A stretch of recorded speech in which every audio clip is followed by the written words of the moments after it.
I predict the Vikings defense can't slow Russell Wilson's recent roll, and the Seahawks come to Minnesota and get a big win in the NFC playoff chase.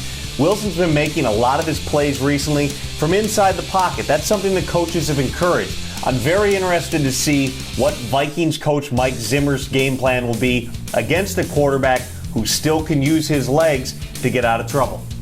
I predict the Giants' offense bounces back in a big way against that tough Jets defense.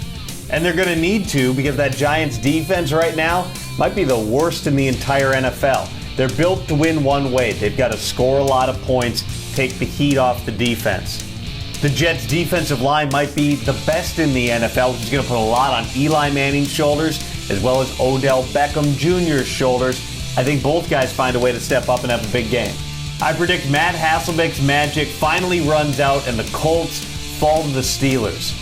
That Pittsburgh defense had all sorts of trouble last week at Seattle, but we know what Ben Roethlisberger and the offense can do when it really gets rolling. They got a lot of weapons to stress that Indianapolis defense. I just don't think Hasselbeck and the Colts offense can keep up. I predict Matt Castle plays his best game of the season, and the Cowboys still find a way to lose at Washington. The Redskins are 5-1 this season at FedEx Field. Kirk Cousins is playing his best football over the past few weeks, and the speed of veteran receiver Deshaun Jackson really making a difference.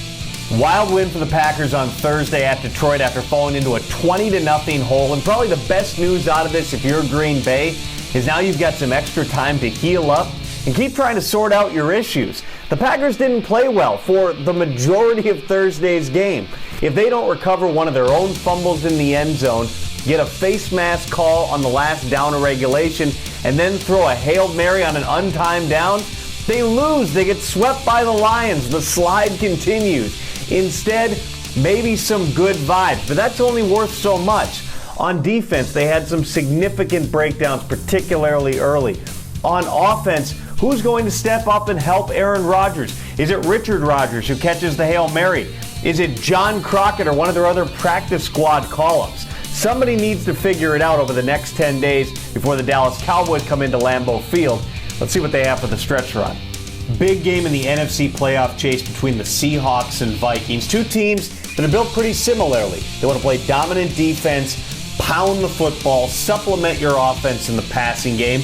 Also, both teams really have the same weakness. I think the key on Sunday is which offensive line can better hold up against the talented defensive front on the other side of the ball.